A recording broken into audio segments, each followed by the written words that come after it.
Hello dear tea friends from around the world, and welcome to a new tea class with me, Stéphane Erler.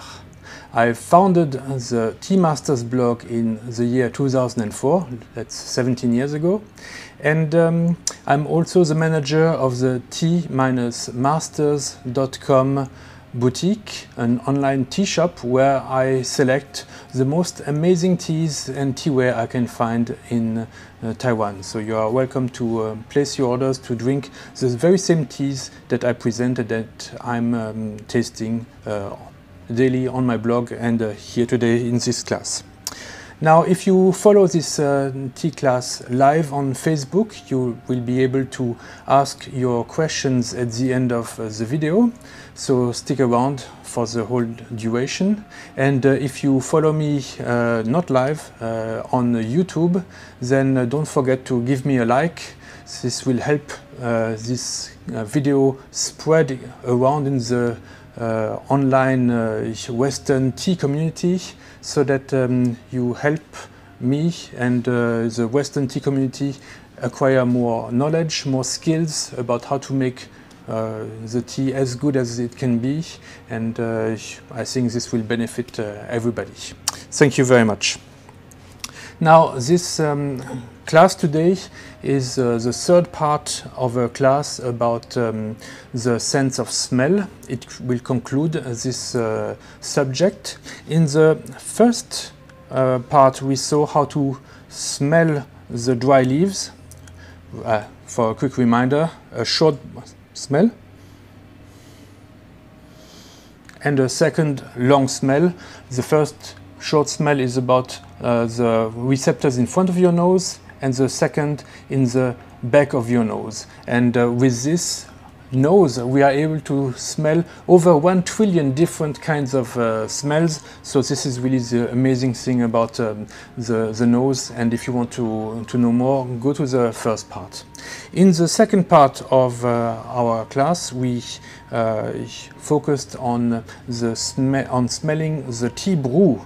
And for the tea brew, again, the same technique, a short and a long smell.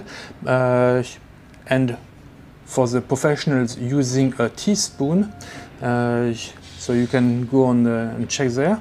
And also smelling the tea that you drink will open up other receptors that are located inside the mouth, and will make the smell even more interesting and fuller, let's say it this way. Now today we are going to drink and to smell the tea leaves that are spent, the tea leaves that are opening up, that are brewing. So this is a little bit different. So let me right away make some tea so that I can smell the leaves. Here first I'm preheating. I'm also, the water is pretty hot, but let me bring it to a boil. In this professional cup, I have some leaves that I've already brewed, and that I will continue to brew.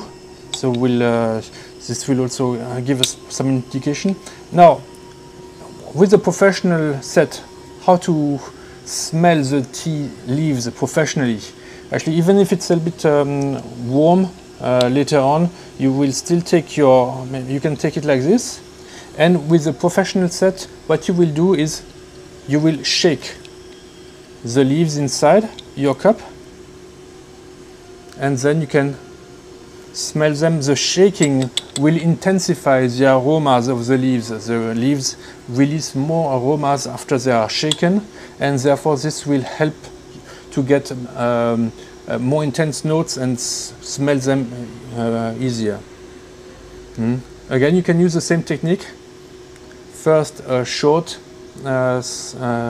inhalation, and then a second longer inhalation. Okay, here, let me prepare my brew.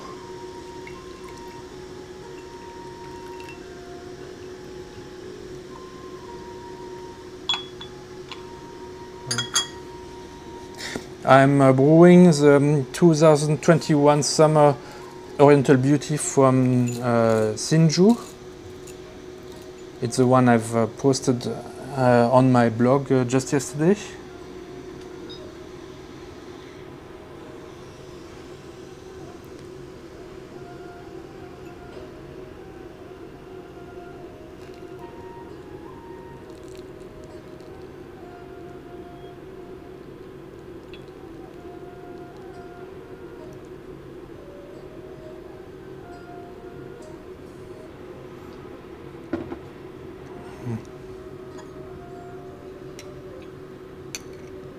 This year is a very good year because we had really a very extreme weather in the spring and early summer. We had a very dry season. The water reservoirs were almost empty. The Sun Moon Lake almost dried out, and this caused really a lot of stress on the plants, but the absence of water means the roots of the trees had to go even further to get some water, and then this means better nutrients, pure nutrients, and of course if it's very dry it's much faster, easier to process the leaves into a dry state, and therefore this year's quality is really exceptional, so I really recommend. Always one of the places you will smell is under the lid.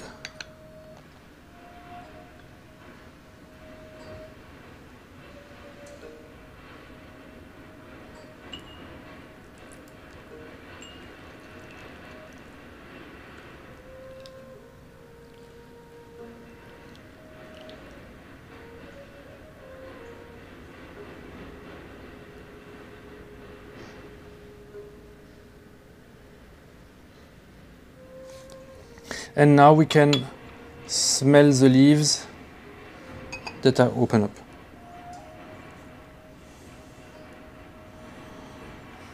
Very different smells from the dry leaves now that they have taken the hot water.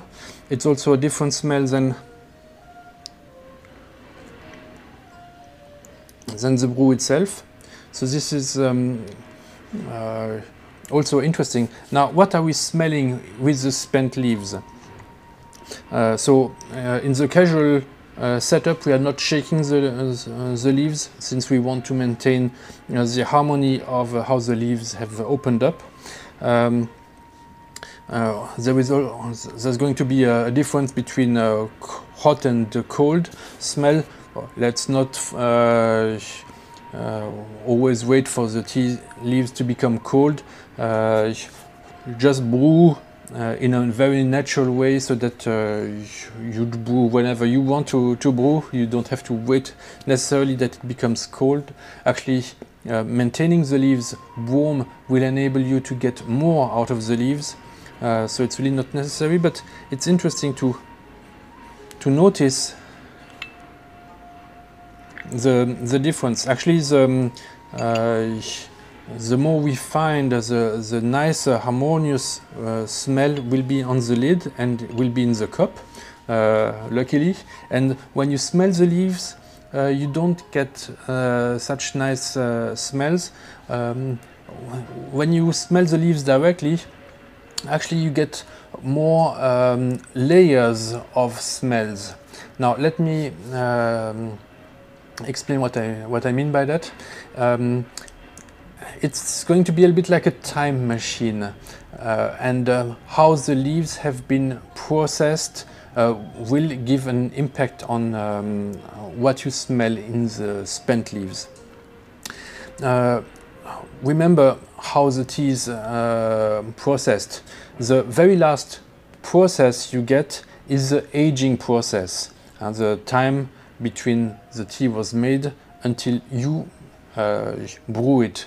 Maybe it was 1 month or a couple of months here in this case, then it won't it won't really affect the aromas of the tea. But if it's an older tea, an aged tea that is maybe already after 2 or 3 years, you can smell already some aging, especially for fresher leaves.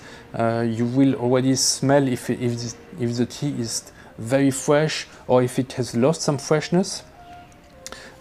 This you will already smell in the dry leaves, but you will also get this in the first brew of the open leaves. Then, what was the last process? The last process before the aging is usually the drying or the roasting process. Then you will get at first a lot of these roasting aromas, and maybe it will mostly smell like a roast if the roast was quite intense. Then the process before is the oxidation process for oolongs or for red tea. So after you have exhausted the roasting scent, you are going to get a lot of oxidation scents. And after this is gone, then you are going to get the scent of the leaf in nature.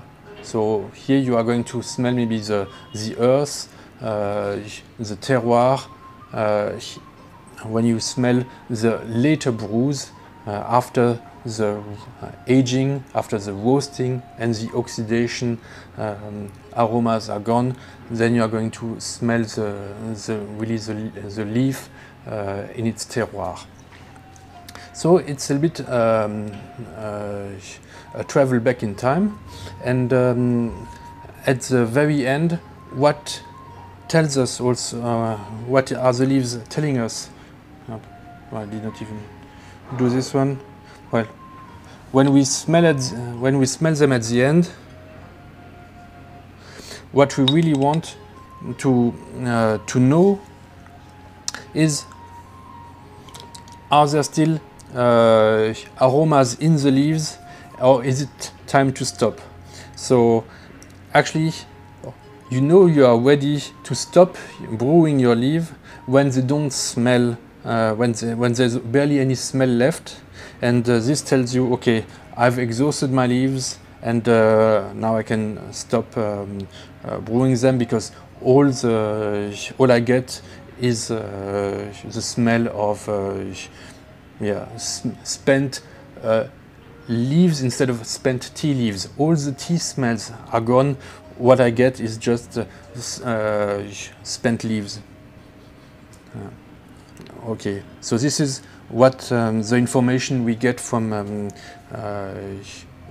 smelling the spent leaves, the brewed leaves.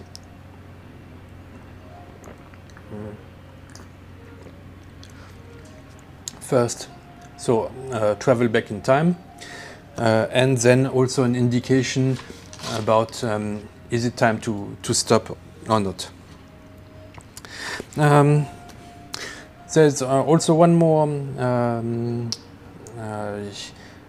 item I wanted to focus on, the sense of smell and how do we judge the flavor, the aromas we are smelling. This is in general. It applies both to the dry leaves, to the brew, and to the open leaves. What we can characterize not only the smell itself, but also its strength. How strong is the aroma we are smelling? And then in this strength, how strong it is, we also have the length of this smell. Does it persist for a long time, or does it fade away very quickly? Some cultivars like Qingxing are very good at being present for a long time. Others like Sijichun, they fade away much faster. And then you also have the component of its purity. How pure is the smell that you are smelling? Now, in the cup, is where you usually have the purest smell, where everything comes together, where you really want to have the harmony of smells. In the leaves, it will be it will go in many more directions. It won't be as harmonious, but this also gives you indication about how much potential there is still in the leaves you are going to brew. And of course, at the end, you have to make your own personal judgment about the smell, its purity, length and persistence, how much you like it. There are some smells that will evoke a lot of things in your memories that you have, where you have pleasant memories, maybe going to a vacation place, reminding you of a breakfast when you were a kid, and these honey smells, for instance, in The Oriental Beauty. So this will improve and make your pleasure greater because it evokes nicer memories. People without these memories, they maybe won't be so touched by the same tea as you. So here there is a personal judgment about each aroma. However, I believe that in terms of strength, persistence and purity of the aroma itself, this is something that you can judge without too much bias, because this should be quite straightforward. Okay, thank you very much for watching this new tea class, and this is a tea that you can order on my website. Feel free to do so. The year is really excellent. I recommend it, and I say have a pleasant day. We see you next week with another class. Bye bye.